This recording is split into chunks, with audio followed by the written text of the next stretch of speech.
కాంగ్రెస్ అసమ్మతి రాగానికి కమలం గాలం వేస్తోందా? అసంతృప్తి నేతలను తమ వైపు తిప్పుకునే పనిలో బీజేపీ పడిందా అంటే అవుననే తెలుస్తోంది. నిన్న మొన్నటి వరకు ఫస్ట్ లిస్టుపై ఫోకస్ చేసినటువంటి బీజేపీ సెకండ్ లిస్టులో ఒక్కరినే ప్రకటించింది. దీంతో బీజేపీ లిస్టుపై ఉత్కంఠ నెలకొంది. కాంగ్రెస్ బీఆర్ఎస్లలోని అసమ్మతులకు గాలం వేసి టికెట్లను ఫిల్ చేసుకునే పనిలో పడినట్టుగా అనిపిస్తోంది.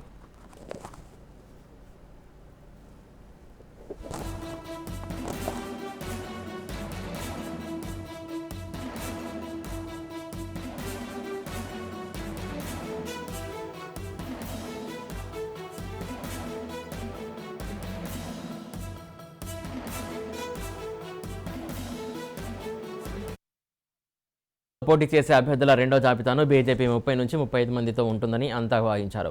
కానీ ఎవరూ ఊహించని విధంగా ఒక్క ఏపీ జితేందర్ రెడ్డి కుమారుడికి టికెట్ ఇచ్చి చేతులు దులిపేసుకుంది. దీంతో ఆశావహులు ఎప్పుడైనా అని ఎదురు చూస్తున్నటువంటి వారి ఆశలపై నీళ్లు చల్లినట్లయింది.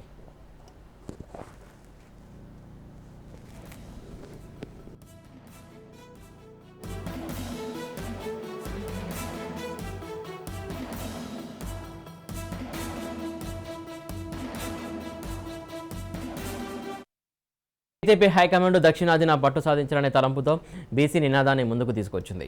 బీసీ సీఎంను చేస్తామని అమిత్ షా ప్రకటించడంతో రాష్ట్రంలో ఒక్కసారిగా బీసీ నినాదం తెరపైకి వచ్చింది.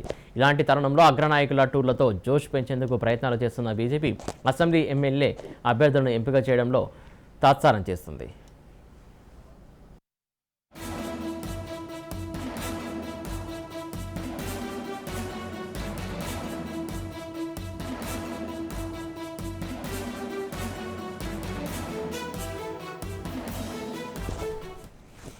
శుక్రవారం కాంగ్రెస్ సెకండ్ లిస్టు విడుదల కావడంతో అనేక మంది కాంగ్రెస్ నేతలు అసంతృప్తి వెలగక్కుతున్నారు. ఇక హుస్నాబాద్ టికెట్ ఆశించిన ప్రవీణ్ రెడ్డి, మహబూబాబాద్ టికెట్ వస్తుందనుకున్నటువంటి బలరాం నాయక్, బెల్లయ్య నాయక్, పాలకుర్తి టికెట్ వస్తుందన్న తిరుపతి రెడ్డి, జూబ్లీ టికెట్ ఆశించిన విష్ణువర్ధన్ రెడ్డిలు ఇతర ముఖ్య నేతలకు టికెట్ దక్కకపోవడంతో అధిష్టానంపై తీవ్ర ఆగ్రహంతో ఉన్నారు.